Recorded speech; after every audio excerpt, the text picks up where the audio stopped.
Welcome back to the JJK Chronicles, the Jujutsu Kaisen podcast. I'm one of your hosts, Ronny. My name is Chaz. Chad, happy birthday, dude. Thanks, man. I appreciate that. 25 on the 25th. Oh, the golden year, Yeah. When I turned 7, my golden year was lit. God, I was doing some crazy stuff that year. You probably chugged so much milk. Oh my God, that was wild. I chugged so much milk on my 25th birthday about a month ago. It's just milk. Never get tired of chugging it. Before we get into all that, I will say we're here to cover Jujutsu Kaisen episode 5 of season 1, Curse Womb Must Die Part 2. Got a little two-parter. I don't even know what to say about these titles. These last two titles are just whoa. Some could argue it might be that they're both whoa because they're the same title, except one just has Part 2 at the end. How about that? Crazy. But before we do that, you gave me a gift, and we're hitting the microphone again.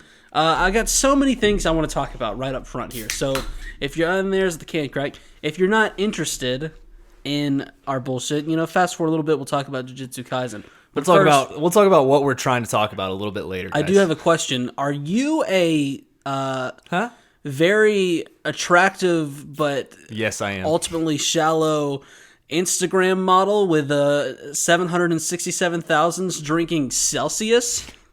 Well, are you I sponsored am very by attractive. Celsius? Not an Instagram model, but yes, this is Celsius grapefruit melon green tea. Non-carbonated. That's the best part about this stuff. The only person I've ever seen drink a Celsius is people on Instagram who were sponsored by Celsius. I didn't know that they actually sold that. Hey, how about this, though? Non-carbonated. You didn't mention that. You're not a carbonated guy. You could try this if you wanted to. You look like a 47-year-old mom who's literally been running around all day. Well, I have. I've literally been taking notes all day. That's what I've been doing. Yeah, well, we have a whole week. If you just knocked him out a little earlier and didn't procrastinate so bad. I had to watch Demon Slayer the other night, okay? Oh, yeah, that's it. God, we have so much to cover. Give your non-spoiler review for the people about the Demon Slayer movie. Thumbs up. All right, thanks for that very in-depth review. I liked how you kept it non-spoilery. It seems like you might have towed that line a little bit, well, maybe not enough, I would say. Your mom, she is out of town. You always act so hard. She's not driving, You always those act, wondering. I don't know where you shipped her off to, but what I will say is you always act so hard. I came over to the studio, which of course is branched off of your penthouse. Right. You've had this thing more locked down than I've ever seen before. I didn't even know you guys had so many locks. What are you scared of? Your mommy not here to protect you? I'm scared my mommy will show up unacquainted is what I'm afraid of. And whenever that happens, you never know what happens. Good Lord, trying to get in here was like, I don't even know a comparison. I felt like I was Tom Cruise in Mission Impossible. Like, at one point, I almost retracted from the ceiling to try and get into this place. You're lucky I didn't withdraw my weapon. Finally, like I said, it is your birthday. So let me just give you your gift real quick. No. In the Mickey Mouse and Minnie Mouse birthday And they're babies. present gift? Yeah, they're Mickey They and are Minnie little babies. kids. Oh my goodness. They've got a little lion. Is that a lion right there? Yeah, like That's a little... gorgeous. How cute is that? We'll have to show people that later. Let me open this up real quick. There's a lot of that, so maybe don't do that every time. Okay. There's layers to your... And I like how I specifically put special layers in there, and you just got all the paper out, so now the layers are completely gone. Oh, they're what? Sour Skittles, let's go. My favorite candy. Why are you crinkling everything into the microphone? Sorry, guys. You did the joke the first time. I wanted them to get in on the experience. It's not the same unless you're opening it. Guys, for those who don't know, Sour Skittles are my favorite candy. So that was just lovely. No freaking way. What do you got? Tell the people. I have got a collector's edition Vape Life novel sitting in front of me right now. This is incredible. Oh my. I have got to try out okay. For y'all listening. Please explain the book to the people. So, there's about 475 pages, and each page is It's a fill-out book, so Right. I have to fill it out. Each page is e-juice at the top, okay? I gotta write down the mixologist of it, the date, and when purchased. Right? And then I write the nicotine amount, the tank, the mod, the e-cig. Right. We've got it all here. And then down below, it's flavor description, so what I think about it, or I guess what the store thinks about it, and then my notes on it. My two favorite things. Like you said, it's 475 pages long, and it's the easiest book anyone's ever made because they made one paper, and then they just put it in the book 475 times. The best part about this cover is the guy with his chin beard getting ready to hit it. Is it not the worst cover you've ever seen in your life? Oh, dude, this is brilliant. Oh my, the back of it. The back of it is just a hand holding. All it is the hand. So, like we said, we'll take a picture. We'll put it on Twitter at Podcast Chronic. Join our Discord. We'll put it in there too. It just says Vape Life across the front. It's a pin. Doesn't even look like an impressive mod, right? Like it's. Oh no, it looks like a gas station $5 mod. And just a scraggly little chin beard sucking on that tip of that pin, and the back cover is just that guy's grimy hands gripping the pin. Literally, they put in the least amount of work. I'm pretty sure it was under $5, which is why it's yours. I told you I quit vaping. I'm going to have to take up vaping again just to fill out this book. You're going to have to go on a 475-page excursion. Oh, that was brilliant. Wait, there's more in here. Yeah. But there's more. But there's more. Yeah, you gave me something I always like to try and one-up you, so I did that. Well, brilliant book. No fucking way. I was waiting for you to realize. This might be the greatest gift I've ever been given by anyone. I'm not even kidding. Oh my... Guys, I have right in front of me about... falling out of your hands. 50 stickers. Is this stickers? This is what this is? It's stickers. All of JoJo's Bizarre Adventure. Just fucking Jotaro with Star Platinum right behind him. We've got Giorno with Golden Experience right behind him. Dude, this is fucking... Oh my... Giorno and Dio. Dude, thank you so much. You're welcome. You don't realize how well these stickers... They're going to be all over my Hydro Flask. Oh, yeah. When I take this to work... The most epic Hydro Flask ever. I've got to take a picture of this later. Yeah. Everyone's got to see this. This is so good. All 50 of them, individual pictures. It's going on my laptop too. They're going everywhere. I was like, I don't know where he's got places to put 50 stickers, but hell, we're getting him 50 stickers. Oh my, you've got a future stand and a future stand user on here too. How about that? I knew that when I got it. I was like, oh wow, this one's got the stand and the future stand. Yeah, I've definitely got to make this purchase. Wow, dude. Thank you so much. This is honestly better than what I gave you, so I really appreciate it. Those 50 stickers were mine for $65, so I thought it was worth it. 65? Okay, I thought it'd be a little more than that. I think I paid around 70 for yours. But can't put a price on your friendship. All right, well, do I open these up and just eat them on the pod, or what do I do with these sour Skittles? I would suggest not, but if any point... I did kind of shit on you when you gave me my Snickers, and you told a story at one point that I didn't have much interest in. I did open it up and partake in some, but for now, you can just crinkle the can of your Celsius. It's too full for me to do that. And we'll get into this episode, Curse Womb Must Die Part 2, Episode 5. Oh shit, we're covering an episode? Yeah, it turns out we are. I almost forgot too. So we start off. Are you ready? What did you think of this episode? Well, I think Curse Womb Must Die. That's kind of the basis I got. A good initial thought, yeah. No, this is a really good one. Do you like this one? Very good cliffhanger. It hypes me up. That cliffhanger did. I like this. I like the action, and then there was a few parts that Ronny's gonna Ronny. So watch out, everyone. The anime parts are particularly my favorite. So we start off with a quick recap from last episode. Oh God. Last episode. We start off with a quick recap from last episode showing that Itadori is not kicking Sukuna out of his body. He's hacked into mybodymyrules.com. Itadori can't kick him off the server. How about that evil ass grin he's got? It's a good one. Frightening. Outside, Fushi is still waiting. He feels the innate domain close, which obviously, as everyone, has been studying appropriately, you should be able to use this information to conclude that the special grade curse is now dead. And Fushi, my guy Fushi, just him acknowledging this and just kind of, assessing the situation. This is my guy.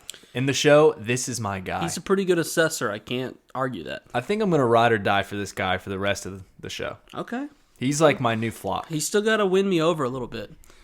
He gets me, he gets a bit of hope, knowing that all he has to do is wait for Itadori to return, and then boom, he gets startled as Sukuna somehow has appeared right behind him. What I wrote here is I put he did the Michael Jackson leaner right behind him. Yeah, because we don't know he's there, and then he kind of just he's like, peekaboo. Yeah. And you know what my note was? Until further notice, there's a lot of characters like this in the show. I am operating under the assumption that Sukuna can teleport wherever and whenever he needs to. Okay, instant transmission. So Sukuna, he's feeling himself a bit. He's a little cocky. He says that the boy isn't coming back, and he wants to have a little chat with Fushi. He goes on to rip off this custom-made school uniform because he's the type of guy that drives around in his truck on a Tuesday afternoon with his shirt off. Have you seen these guys, Chaz? Well, in the state that we live in, yes, I've seen I've these wanted guys. to talk about this so often, but I'm always in my car, and then I forget about it later on. We do live in the South, so this kind of thing is going to happen more. I see so many dudes driving with their window down with their shirt off at like Tuesday at 1 p.m., I'm like, where are you guys going? Where are you coming from? Do you have a job? I'm the same. I imagine that they drive there to their job, and then as soon as they get there, they just put on all their... I imagine they have zero clothes on. They have nothing underneath, too. Like their pants and everything. As soon as they pull up to the site, they're like, oh, guess I better put my pants and my shirt on. And then that's what they do. And a lot of people, I see them wearing seatbelts. They're practicing good safety laws. I just don't understand. No one wants a bare seatbelt on their chest. That's going to be a bad burn if like, you it get in a doesn't wreck. feel good. Like, I don't... It's very confusing, but I see it so much, and every time. We're not near a beach or anything.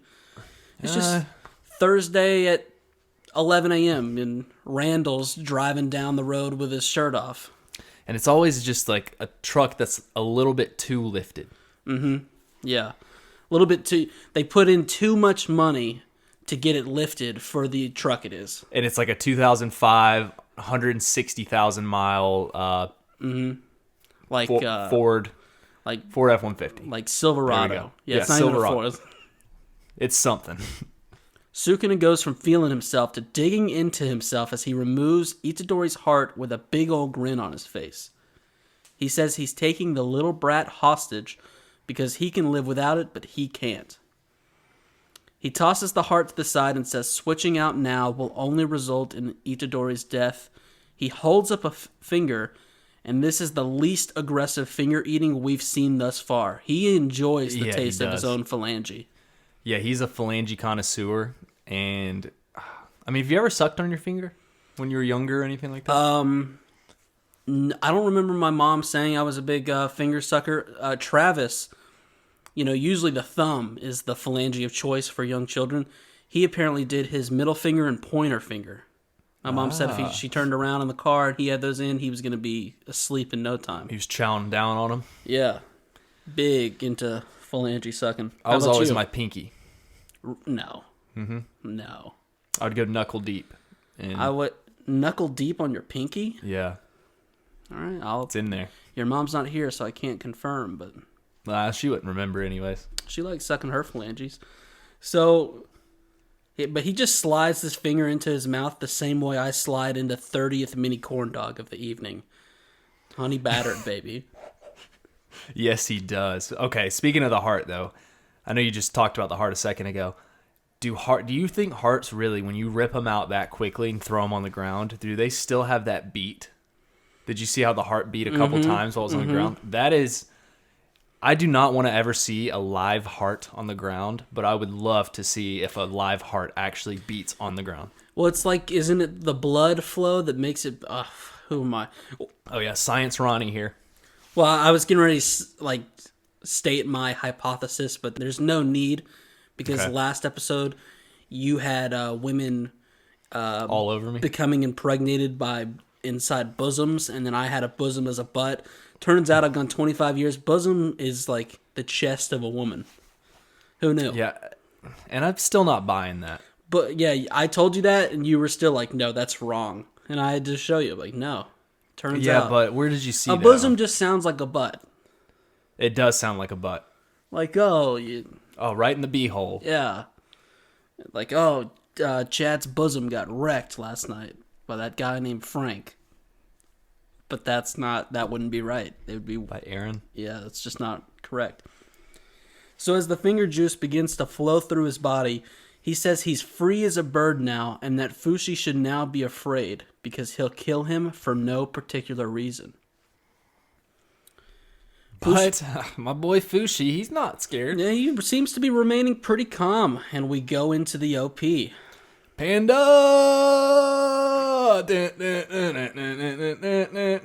I watch every single OP for Panda Man. That guy rips. You know what I thought? You know how it's like, you know how it shows Itadori on like the subway or the train, whatever. I guess it's a train because he's kind of outside, and he falls asleep. Mm-hmm. And then he like wakes up and then he falls asleep again. He's dreaming about the panda. What if this entire show is a dream? I would 100% never do another podcast again if that was the case, because I hate shows that do that. That is such horse shit. Just seems like they're setting it up. So no, watch out. What my theory is, he's dreaming about the panda and he wakes up and he's like, that was such a good dream. Might as well go back to sleep. We're never seeing the panda. Shut up. Coming out of that, how's this for a quote? The only thing granted equally to all is an unfair reality. Whoa. As we see what appears to be a dead girl with her long, luscious hair splayed majestically around her. Any takes here? Yeah, I think what was your initial thought? My initial thought was more later. Okay. Wow, her long, luscious hair is majestically splayed around her. Hey, great minds think alike. Fushi says Itadori's coming back because that's the type of guy he is.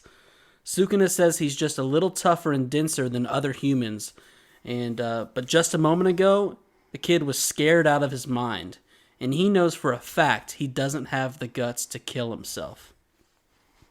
Fushi isn't bothering to listen to this guy, and instead is analyzing his opponent. Mm-hmm. He realizes that Sukuna grew the arm back that Yuji lost last episode, which of course means that Sukuna can use reverse curse techniques. Of course. We all knew this. Obvious. You know, sure, Fushi, go ahead and tell us. But yeah, anytime you see a guy growing an orifice back, they're just practicing some reverse curse techniques. And that's a simple one. Mm-hmm. So, and once you notice that, that's going to let you know what you're up against. Because to do a reverse curse technique, you got to be pretty experienced in the curse world. So what does he need to do here? So he thinks that even if Sukuna can live with a heart, it should still weaken him. So you're saying he should try to grow a heart back, or he wants him to grow a heart back, Fushi does, right? Mm-hmm. Yeah, his goal is to make him heal his heart before Itadori returns. And so here's the thing. Tell that man to watch Grave of Fireflies, his heart will show up in an instant. Mm-hmm. And it will be a tearfully blissful heart. Yeah, you had some tears streaming. So the joke's on you, Ronnie, for posting that picture, because it's such a good movie. Doing this, it's your birthday, so I won't mention how you paid me $40 to leak that photo, because you'd gain sympathy, but it's whatever, Happy birthday, man. I know, I just paid for my own present. Yeah, no one cares.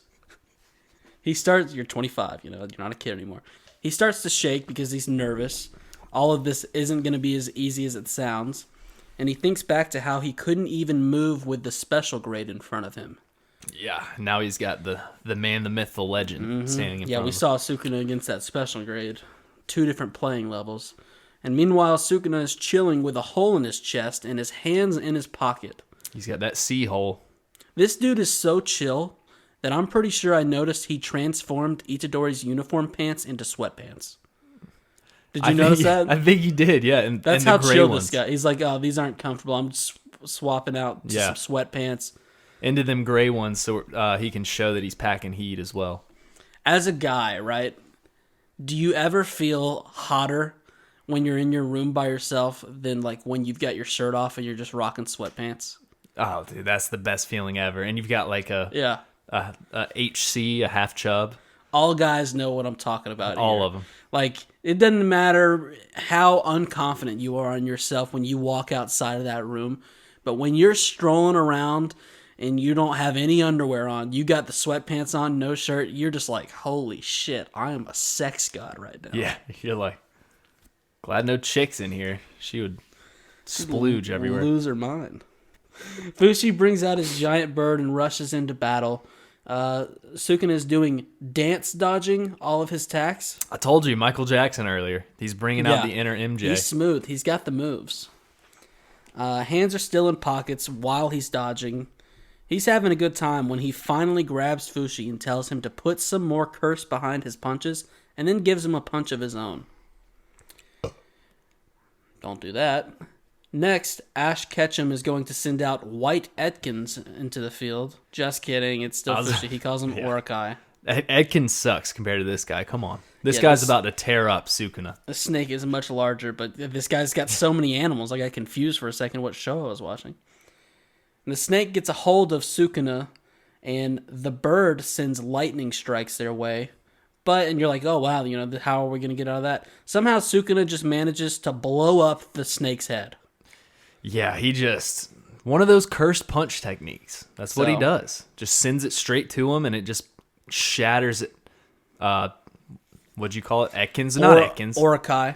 Orakai, yeah. That's the real name of it. Don't ever disrespect him again and call him Edkins. Well, and you know what? This made me sad. I was really attached to this guy. Guess what? Rip Snake. Never going to see him again. Don't know why I bothered to learn his name in the first place. This fucked me up. I was really attached to this guy. This fucked you up? I would trade 500 Orakais to get one Snowy back. Rip Snowy. Well, Snowy's dead. So is this guy. Sukuna grabs and throws Fushi about 400 yards, and for non-American listeners, that's a large amount of meters. That's not football, but 4 football fields. Mm-hmm. And by the way, do they use curse techniques to like block these when they get thrown into buildings and stuff and get thrown 400 yards? How do they not just shatter? When they like land, is that what you're saying? They've got to, right? I guess. That's what I still don't understand. I don't understand if these people, even when they're not using cursed energy, are there already some like superhero tendencies? We know that Itadori has them, right? Because he can't even really use it, but like Fushi, my main man Fushi, can he do that? But he seems more experienced, so I wouldn't be surprised. Like we've kind of seen him, we'll see it a little bit later. Him kind of have this aura around him. Maybe he can do a little cursed energy stuff to lessen that blow. Aura. And just for everyone to know, we cracked that can open 24 minutes ago, and we're still working on it. So okay, why would I be finished with it? This is a large can. 24 minutes? That's got to be what, 16 ounces? Not even. It's less wide. 14 to 12 ounces. Easy. It's 12 fluid ounces. Okay, getting mad. So while in the air, Sukuna is basically flying around, roughing him up some more. And finally, Fushi's owl bird, I think you called this thing Noe, grabs him to stop his non-stop falling as Fushi reflects on how beautiful catch. Sukuna's power is even more than just his jujitsu. So kind of what we were talking about. He's not just using jiu-jitsu. He's using dance moves. We saw that earlier. The power of dance. The power of dance, the power of jiu-jitsu, and the power of sorcery. He's got it all. His strength and agility are just on different scales just by themselves. Thank you. This goofy bird is not nearly fast enough, so Sukuna spikes Fushi down into an apartment complex. And he's pretty defeated, not sure what to do. Did he kill innocent people? Yeah, I would have to guess so. Yeah. As if I needed a reminder, he thinks about how he already used up one of his doggies to escape the innate domain. Don't like how he said it. This is why I'm not on Fushi's train yet. Oh, Lord, let's hear it. Oh, you didn't notice anything wrong? That was a direct quote. He said, I already used up one of my shigamis. Or however he says it. I call them doggies. Shinigami. No, it's not that. That's a different Shikigami or something like that. Yeah. Yeah, a doggy. That's what it was. Used up? Yeah, he used it up. Used it up to its potential, and you know what? It failed him. Used up? What do you want him to say? Good God. That's like me and you going into a battle. Yep. I send you out first. You immediately get split-cacked in the head. You used and I go, me up. And I go, oh, damn, I already used up Chad. I got to find someone else here who's going to... Yeah, especially if it's a doggo. I mean, yeah, dogs are cool, but when you send them to battle and they get cemented and torn to shreds, you got to just accept it. You're a cold-hearted son of a bitch with such a small mouth that it takes 20 sips to finish 12 ounces. Drink faster. You know what they say about small mouths for dudes. So, and then we get his official name for the brave dog that gave his life protecting this asshole. He thought long and hard about the name. We named it Snowy because we love this thing. Guess what he called it? What? Dog number 1? Demon Dog White. He said, I already used up Demon Dog White. See, this is where you went way too hard and way too early in on it. It's a demon dog. You're going to be that excited over a demon dog? It's a cool name. Like, they're here to help. Demon Dog White. It's also a demon. If it was an angel it's a dog? It's a dog that hunts out demons. It's not a demon itself. That's what he called it. And even if it is a demon, look at the good boy and tell me it's a demon. I do miss Snowy. Fuck this guy. But we still have Panda. Noe isn't doing so great either, and so Fushi ends up setting it free, which basically composes of him just touching it and it... Disappearing? Yeah, disappearing. Sukuna realizes that his Shikigami are created from shadows. Fushi says it doesn't matter if he knows this at that point, and when Sukuna questions why he ran away when faced with the special grade curse, he says that it was a waste of power. But yet... Aw, it's kind of sucks for my boy Fushi. He's just a first year. Like, it's not his fault. I don't think this sucks. I think he's saying, like, just in his little battle here, Sukuna can tell that this kid's got a lot of power. Yeah, and he's he like wasted saying it by running it away. Yeah, and he's saying, "What a waste of talent! I'm about to kill him." Like, this guy's a shitty shit. Because he keeps going and says, "Your power still isn't strong enough to fix this whole heart situation." And goes on to say that Fushi is wasting his life on stupid shit, and that Brat isn't worth all this anyway. Well, he's kind of got a point. Is Itadori really worth all of this trouble? Well, we can see how big of an issue Sukuna already is, and that Itadori guy was going to be the way to get rid of Sukuna, so yeah. Why don't they just get Gojo to eat a phalange? Because we don't... Oh my god. Huh? We're done, right? It's done. All right. Fushi takes a moment. Okay. And now we're just going to have a little Skittle moment. Just wait up, guys. He's being so disrespectful today. It's 25, not a big deal. This is my podcast, and it's my birthday. Well, that's not really a big deal at all, so we can just calm down. No one cares. It's my golden year. Okay. We're good. Well, no, we're not. Fushi takes a moment and thinks about the epic quote we heard earlier. The only thing granted equally to all is an unfair reality. We then see the majestic flashback of the girl we saw dead earlier, and she says, if she has time to curse someone, she would rather use that time to think about the ones that mean the most to her, and we cut to the same shot of her lying, presumably dead. What do you think happened there? So, let's get Fushi's thoughts. He says, or he thinks that there was no denying how good of a person she was, and that she deserved happiness more than anyone else. But Sumiki was still cursed. And what does he mean by still cursed? You think she was actually... Was still cursed. Do you think she was actually cursed by like a curse? Or just cursed as in her living situation? I think that he's saying that she had the same power as him. Like, had the ability to wield cursed energy, but she didn't buy into it or something like that. And instead of going down that road, it just led her to a short life. I don't know. That's kind of what I'm thinking right now. but this seems like some sort of sister, childhood friend of his, something along those lines. Yep. He goes on, the father who named me Megumi with no regard for my gender is still off living somewhere else.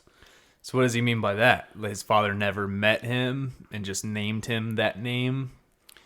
Is that like supposed to be more of a girl name? Or? Yeah, I guess that's what seems like. He doesn't even know his father, but maybe still knows that he's alive.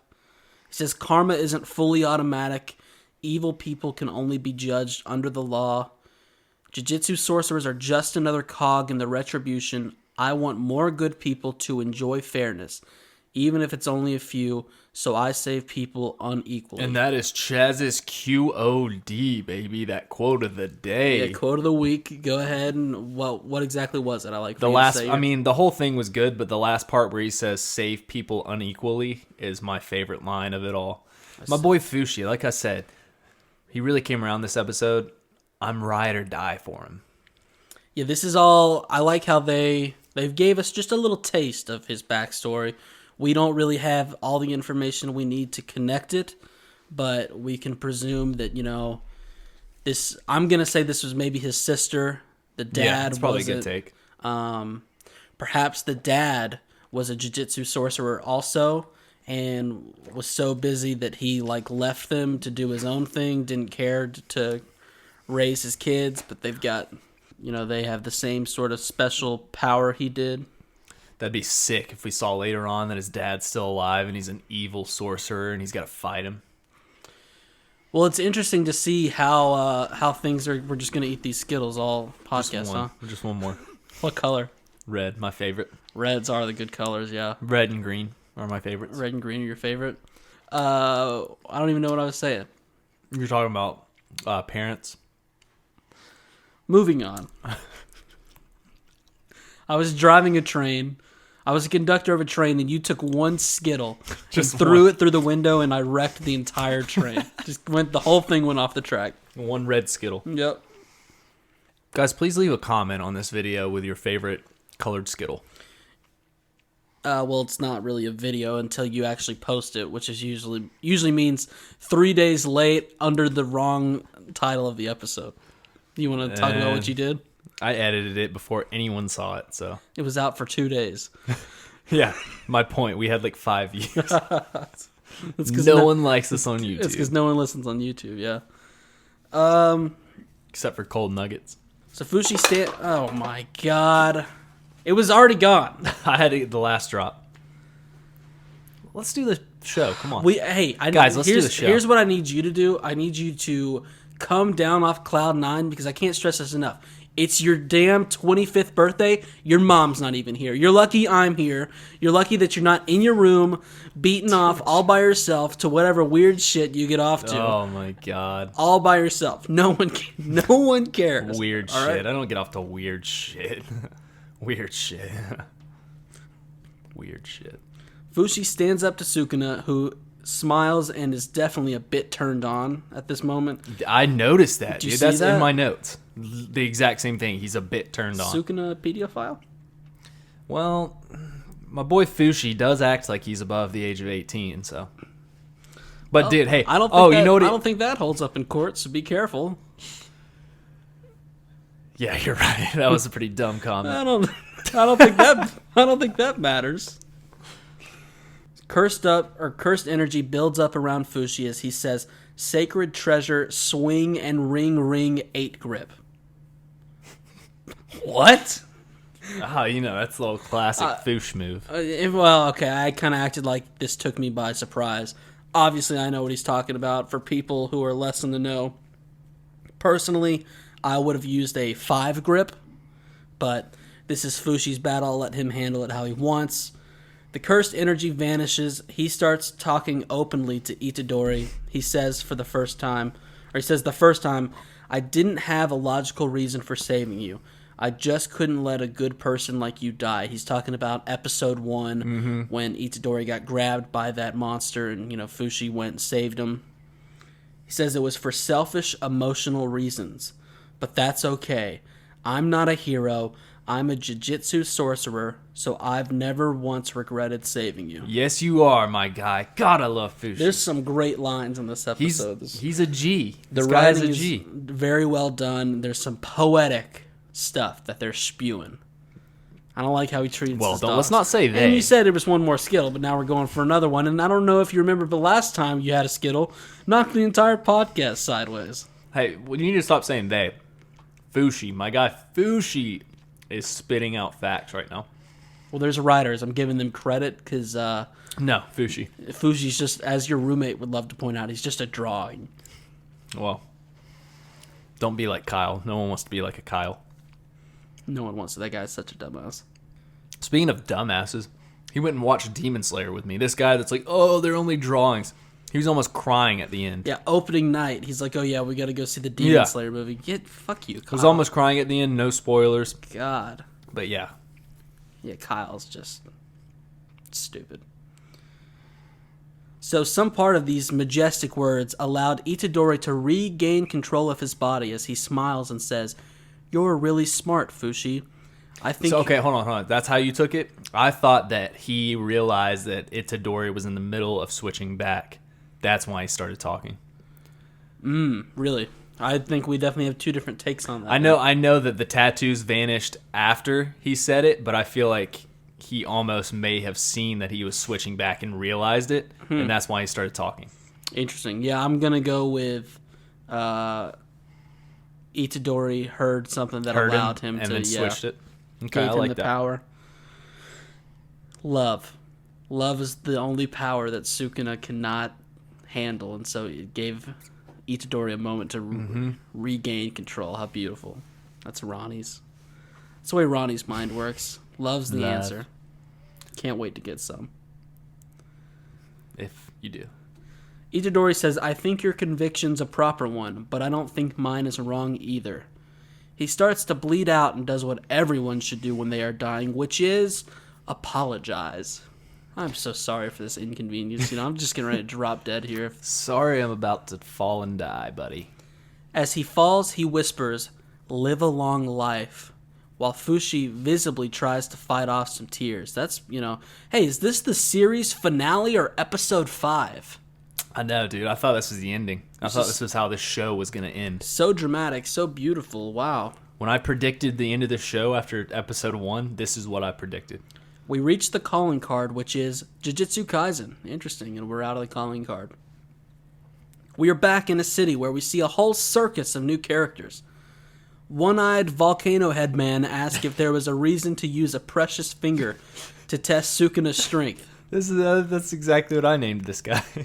For anyone who's watched this entire show and knows the name of these characters, I'll just say I was paying attention. They didn't reveal them in this episode, so therefore we've got one-eyed volcano head man. We have another person with a fancy hairdo and earrings that says there was much point to it with a half-baked test case. But we did learn a few things. So okay, I will say, though, a little bit later on, I'm just going to go ahead and call it out. I ended up calling this guy Brocano. I love it because I didn't have a name for him, so Brocano it is. Do you Brocano. What was your thought process there? Did you have one, or just? I was like, wow, this guy's really walking around like a bro. He's got a big cano on his head, a volcano. Oh, you're not okay. Brocano. Yeah, you're talking about the volcano guy. Yeah, I couldn't think of a name for him, so I said Brocano. Did you have a name for the long-haired gentleman, the only human that has like stitches or something across? What was his name? Master. He's Master. We've got Brocano, we've got Squid Face Man, and then we've got, did you see the other guy walking? Yeah. Oh, I saw him. That guy, I could not come up with a name for him. Well, yeah, because that guy he's a scary-looking guy with tree limbs growing out of his eyes. He mumbles something, but I don't speak the language, and neither did the subtitles I was reading, so that guy's thoughts shall remain a mystery for the time being. Stay tuned. That guy speaks Chaz's mom's language. The good news is this gang isn't a bunch of hooligans. They wait for the proper signal to flash, allowing them to cross the street. That's good. Not jaywalkers. Brocano. They look like some tough characters. Whatever the deal is with them, it doesn't seem to be out of the norm. No one seems to be like shocked that these guys are waltzing through the streets at this time. They end up getting excellent service at a restaurant they go into, so having a red octopusy squid-looking man thing dressed up as a ghost via a bedsheet is not a deal-breaker when getting a table at an eating establishment such as this. And what did you call that guy? Squid guy? Squid face man. Squid face man. Yeah. I don't think that's what you called him the first time. Yeah, Brocano, Squid face man, and... Master. We got Master, Brocano, Squid face man, and then last guy that speaks my mom's language. I could not think of a name for him. The guy's name is like, I don't know. Nosferatu? It's got to be something tree-based. I was going with something like that played off Groot. Branch. Oh, wow, Branch. Creative. That's what you come to the Podcast Chronicles for, creativity like that. We're calling him Branch until further notice. We go into a morgue, and we got Dumbass of the Year, assistant to the manager, explaining to Gojo that he told them if it was a special grade that fighting was absolutely not an option. Idiot. Gojo says it was intentional, there was a special grade. Sending first years to save 5 people who may not be alive is completely out of the question. Besides, with Yuji, Gojo was the one who got his execution suspended. Yep. There were some higher-ups who didn't approve of this and took advantage of Gojo's absence and the special grade to tactfully dispose of him. So this is a hitman job is what they're thinking. So this whole thing of dialogue was very interesting because we kind of talked about it back in episode 3, and you seem to think that it was Sukuna's finger that made this thing a special grade. But he's almost making it seem like there were some other people higher up that didn't like Yuji walking around, that they made him a special grade. Like they gave that finger to make it a special grade or what? I don't know. Could be that I liked your theory that the finger made him a special grade. Yeah. But didn't you get that from what Gojo was saying, that this thing wasn't that powerful, which is why they were initially tasked to go do this mission, but yet somewhere, somehow, someone had made this thing a special grade? That's kind of what I got, was that this thing wasn't that powerful, and they gave the finger to this curse to make him stronger. I could be way off, but... Yeah, he goes on to say that if the other 2 had died, it would have been more of a harassment, which can't argue with that logic. Usually the more people that die, the bigger of a harassment seems to come from it. Gojo's a very interesting lad. He is. He says, kind of like a, will you chill out? No one cares. About what? You're 25. No one cares. You're more than like a quarter of your life is done. All right? And I'm not saying anything until you're done eating the Skittle. I did, because when I did the Snickers, I did the joke where I was saying something with something in my mouth twice. Yeah. You've gone to it for about 5 times. Oh, I like Skittles. Along with like 8 crackle cans, 9 paper. I don't know why, you don't listen back to the episodes, so you don't understand how funny this is ASMR. How not funny the noise in the microphone is. You don't understand. This is ASMR. Listen to me chew my Skittles. Are you ready? Are you ready? Dude, you can't put a box of Skittles. Well, it's not a box of Skittles. You can't pull a bag of Skittles in front of me and not expect me to just accidentally eat them while we're doing this podcast. Well, hey, yeah, I can, because Ronny loves his way around plates and food. And somehow I managed to only eat 2 Snickers during our podcast. Do you know how hard that was? There's a difference in 3 Skittles and 2 Snickers. Come on. Definitely more than 3 Skittles. Don't kid yourself. Okay, 4 or 5. I think it's more than 5. All right. Once again, where am I at? Assistant to the manager says no one expected it to become a special grade.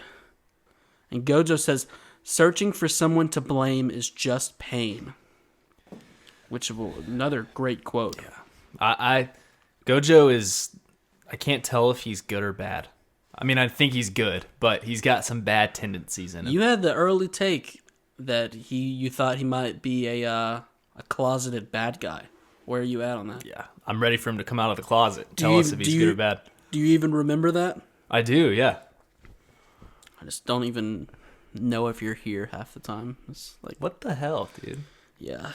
A guy eats 2 Skittles and you get all mad. More than 2.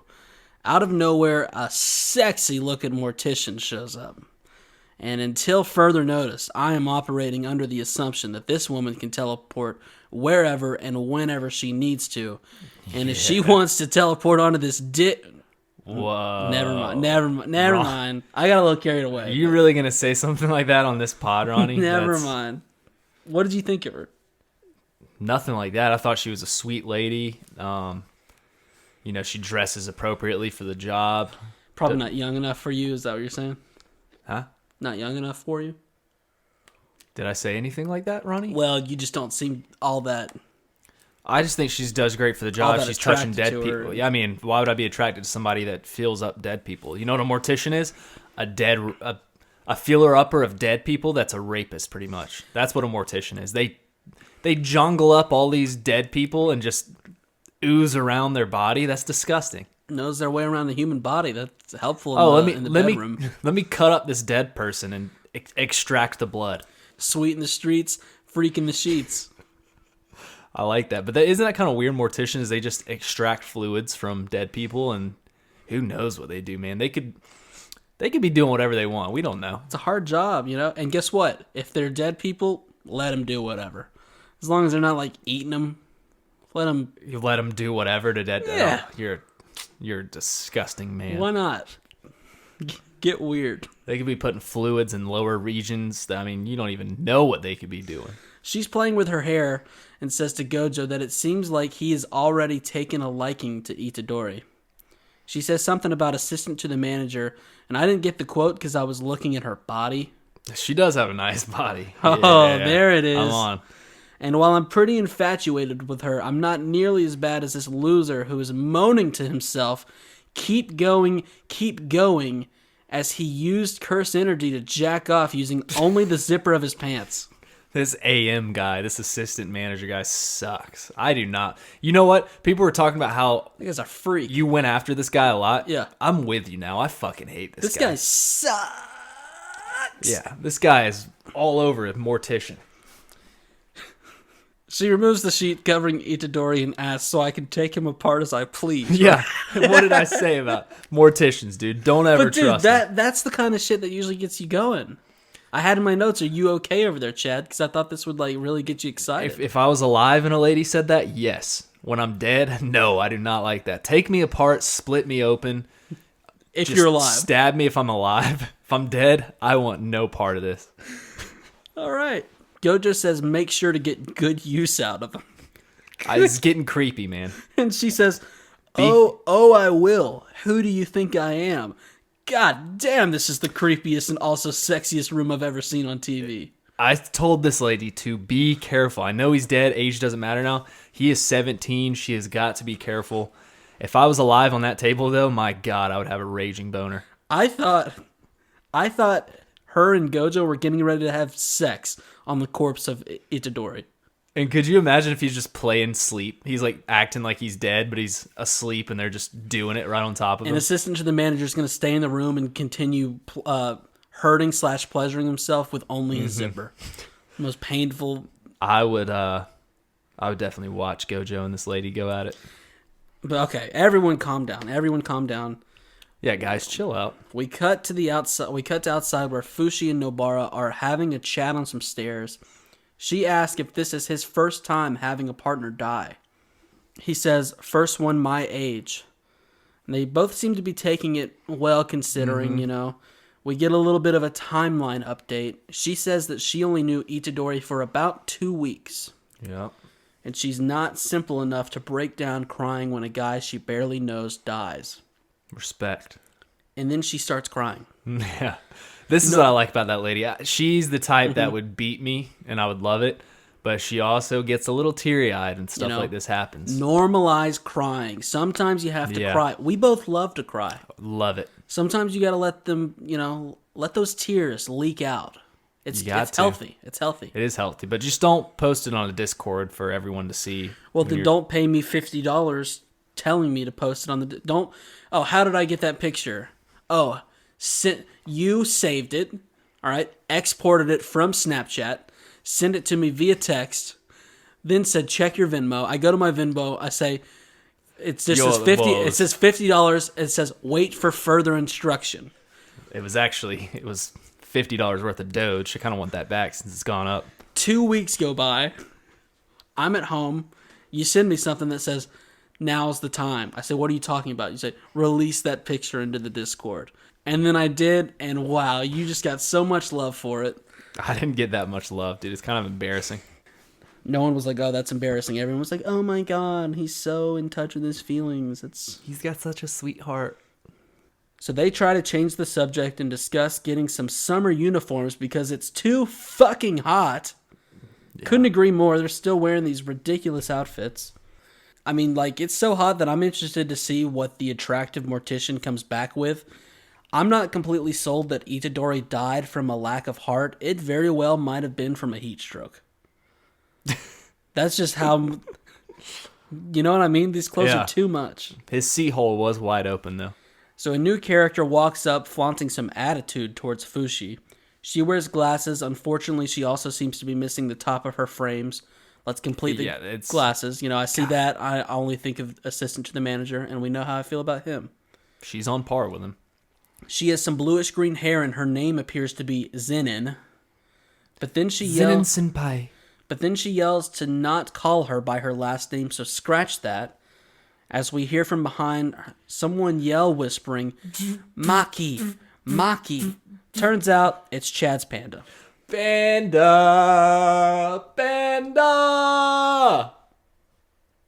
Anything else? No, I was so ready to just yell panda like that. We've been building up for 5 episodes, and all you have to say is panda. What else am I supposed to say? It's a panda. Wow.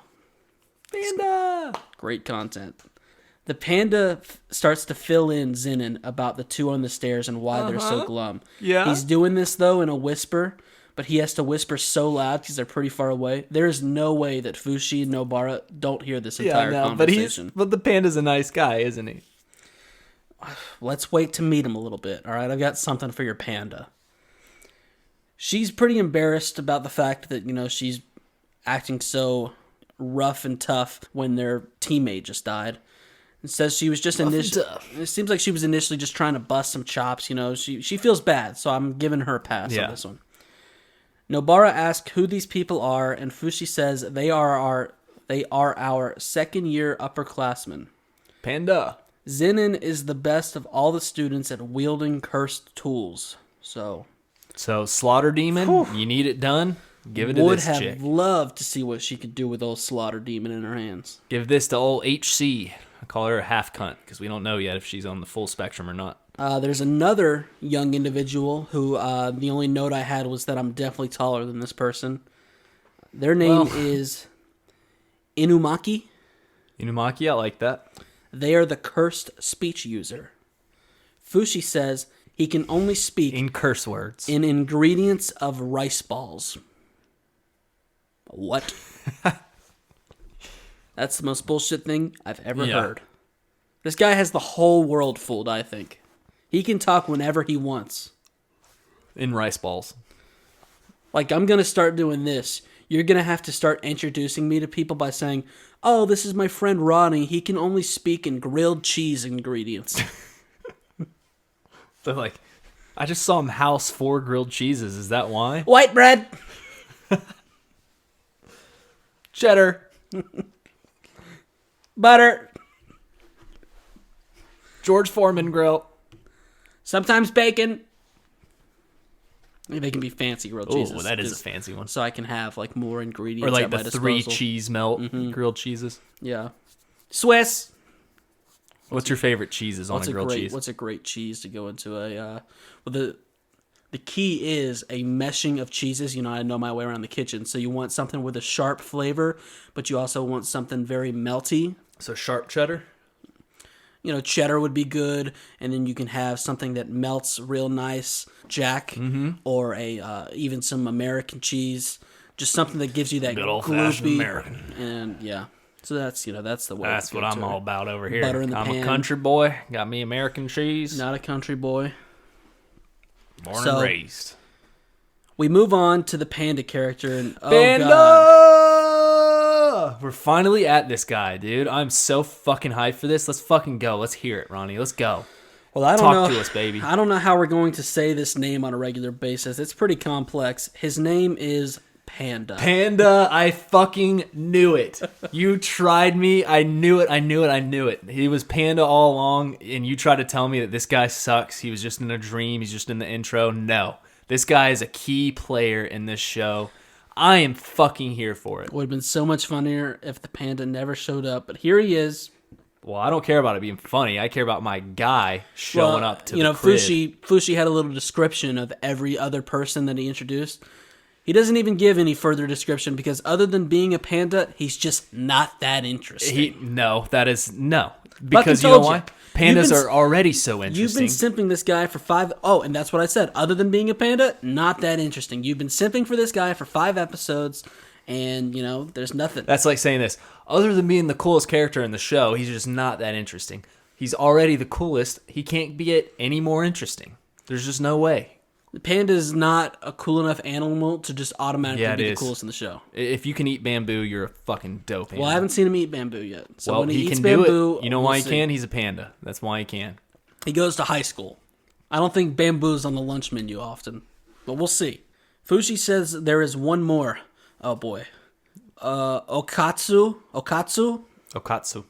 who's the only one Fushi can openly respect. Not even Fushi. Your other guy. How about this? No.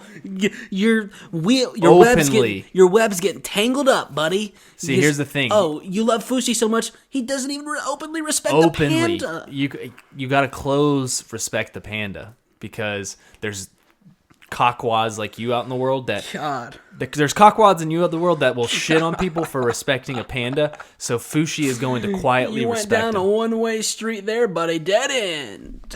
Fuck, dude. Okatsu, he's overseas right now. Nobara has a fantastic point, which is you're not adding more about the panda named Panda. No, Nobara, because he's not that interesting. Because he's already so interesting. And you know what? Panda is going to oos here in a second. Fuck you, Chad.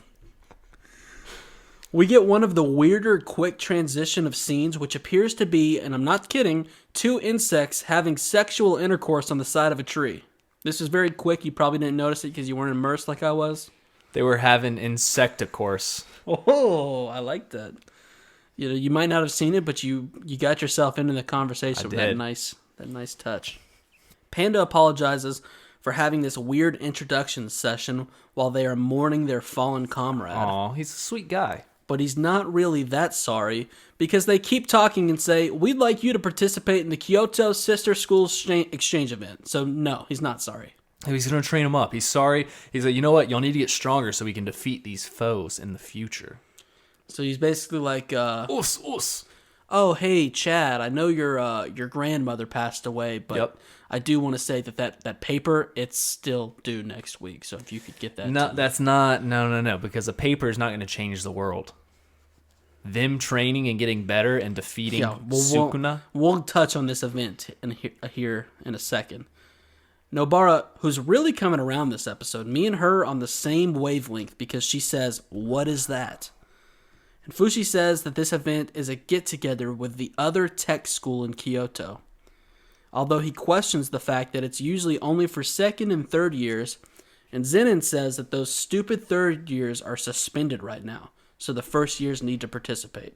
Yep. What's up with those third years? Those third years are evil. Nobara some more brownie points with the Ronster because she assumes that they play Smash Brothers at this event. So she says she won't lose if it's the Wii version. Yep. She's like, yo, give me Yoshi right now. I was like, oh, wow, she has a Wii. I wonder if she would be familiar with you, since you, at one time, the 4th best Guitar Hero player on the Wii. Out of 10 people. Because it was the Wii, and no one was playing Guitar Hero on the Wii. I would still shit on anybody listening to this. Well, how about you get your cousin to give you your Wii back? And as soon as I do, I'll shit on anybody. It's been taking, come at me. You know what? It's been taking too long. You know the amount of time it's taken? Too long. Okay. Get it. Panda says the event has the principles of the Tokyo and Kyoto schools. Each propose a form of competition to be held for an entire day over the course of 2 days. What? Hey, Panda. Just Panda! say 24 hours. How about that? I get it, though. Making it unnecessarily confusing. Each form of competition to be held for an entire day over the course of 2 days. Say 24 hours. As if all this wasn't confusing enough, the Panda goes on to say, That's just how it is on paper, though. Every year, the first day is team battles, and the second day is individual battles. Yeah, he's properly explaining the assessments of the situation. Well, Panda, if they don't do it by the rule book, how about you start off by telling me how they actually do it? No, this guy's thorough. You know what I like about the Panda? He's thorough.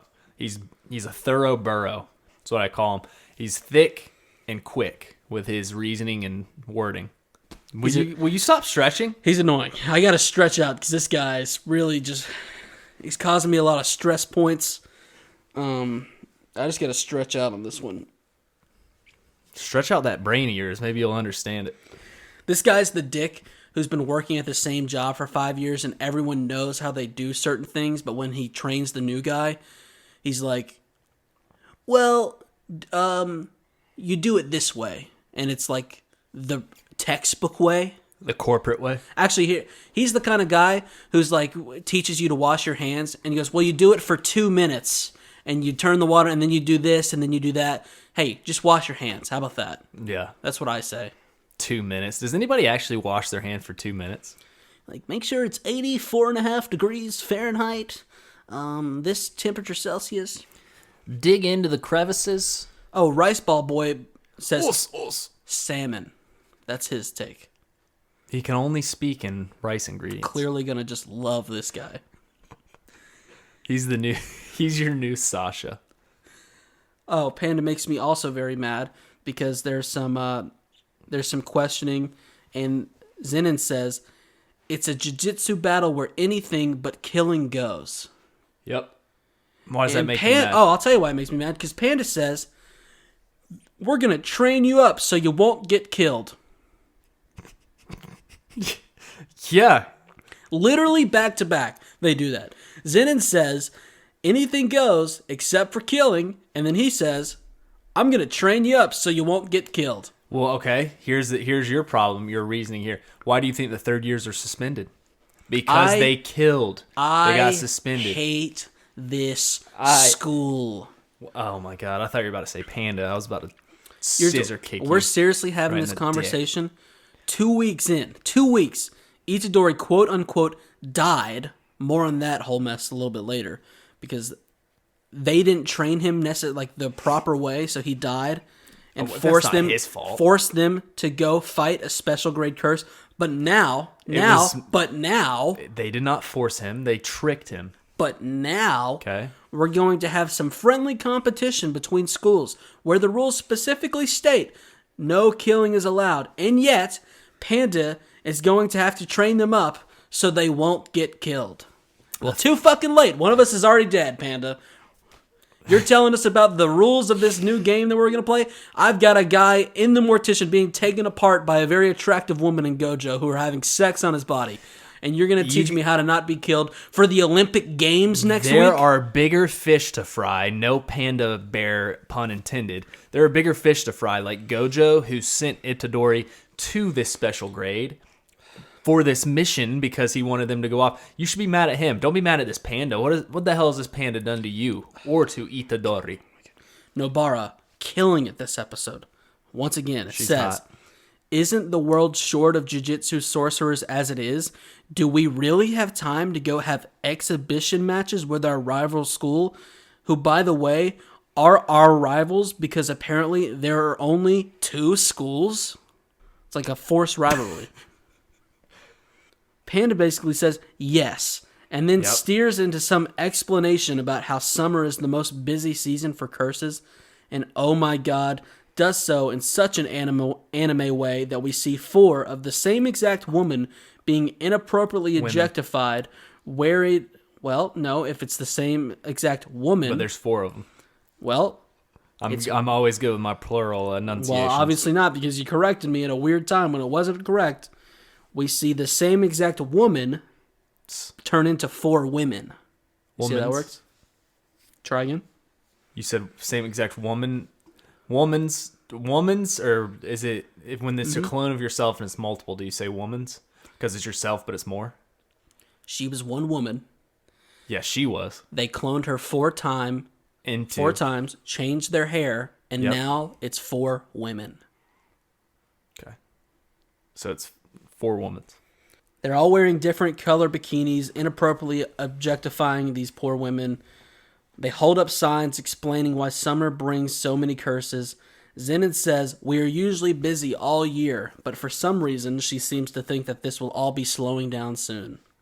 Yep. She says something along the lines of, "I'm sure they will be joining because after all, they just had a partner die on them." Talking about Fushi and Nobara. What? Fushi and Nobara agree to do what it takes to get stronger, but Did Nobara you get to says... the us yet? What is your note on the us? Probably. Us. The panda when he does the us. Awesome. Fushi and Nobara. Great note. Good work by you. Fushi and Nobara. You did the us. Fushi and Nobara agree to do what it takes to get stronger. But Nobara says, "If I decide this training and event is pointless, I'm quitting instantly." And Fushi says, "Same goes for me." Rice Ball Boy says, "Bonito flakes," and we cut away from that ridiculous scene. What a terrible scene. That guy is so bad. Why is he in this show? Not as bad. Everything he said made more sense than your panda boy. No, don't talk crap about him. He did the us. So we cut back to these strange characters from earlier. The human says, or the master as you called him, "So you're saying your boss wants to reverse the current positions of humans and curses?" 1 second. For some reason, after spending 25 minutes drinking 12 ounces, Chad decided to just chug 14 ounces of water and did that again, and I hate it. You were saying? This is the worst podcast ever, and it's all your fault. Congratulations, birthday boy. Thank you. It's 25. You've lost us 30, golden year. You've lost us 30 subscribers. Happy birthday. They call it my golden year. Were you talking about... Don't know where I'm at. Brocano? Don't know where I'm at because you chugged the water so loud. Don't swallow that loudly. It's not that hard.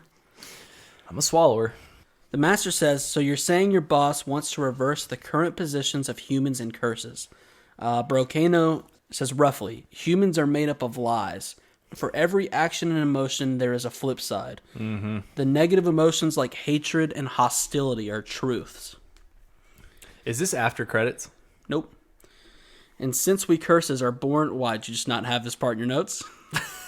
Is that what's going on? No, I keep forgetting this show has after credits, and I haven't watched a single one after credit.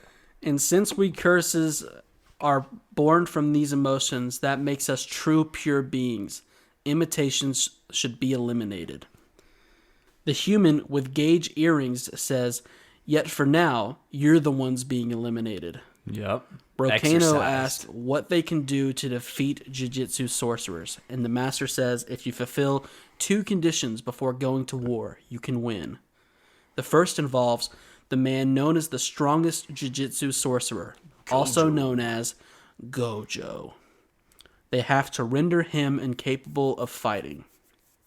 The second is to get Ryomen Sukuna and Itadori Yuji on your side. Brocano is confused because he thought, well, yeah, it's pretty wild. Basically, this master sucks, though. He's basically just saying, oh, to win the war, you basically just have to win the war. Yeah. Like, if this stuff happens, you won the war. So, like, that's the hard part. Do you know what I'm saying? Yeah. He's basically like... It's like saying in basketball in the championship, you've got to score more points than the other team. Thank you. It's the one good thing you've done this entire podcast. Brocano is confused because he thought Yuji to already be dead. And the master smiles and says, did he though? I'm not so sure. We see Itadori lying on the mortician table as we dive down into the hole in his chest. We hear Sukuna say, don't look inside me without permission. I hate it. Brat. And then, lost in paradise. And then he says, Panda's Paradise. Post-credit scene is the second years fighting about whether or not the boys stink. And then Fushi and Nobara smell Panda, and Fushi says he smells like sunshine. So you missed. I told you. You didn't watch the post-credit scene, and you missed that. Didn't have to. I already knew he smelled like that. And that's the end of the episode. So, what do you think? That was a good one, dude. The panda showing up this episode, that just really lit a fire in me. I was not about this show, and when he showed up, I knew that I was in it. I just want to, we're not. We had your birthday. What the hell was that for? We had your birthday celebration. You've been doing this podcast with you today. Has basically been like babysitting 8 5-year-olds. 8 of them? My mind is fried. I can't talk. But, Ronnie, so this is my golden year. I will experience great things this year. Or not answering any questions I can't get out of this episode quick enough. I cannot wait for you to have to do the summary. But I do have the hottest of takes before we leave. I don't think anyone has had this take. Okay. No one thought of this. There's no way he's dead. Dude, you knew my take? I knew your take. Bro. Good. I am such a freaking psychic. Wow. Good job. All right. Well, that was my take. Now I'm with you on that, though. I could read it. I could feel it in your face. Something about it. I'm not so sure that he's done. They've kind of closed the book on him, but I think he might stick around a little bit longer. Let's hope so. That was the end of this episode. Join the Discord. Follow us at Podcast Chronic. Instead of picking up the bag, Chad's going to drag the bag of Skittles all the way across the table to make such an obnoxious noise. I've been Ronnie. I've been Chad. Hate doing this podcast. Peace. It's my golden year.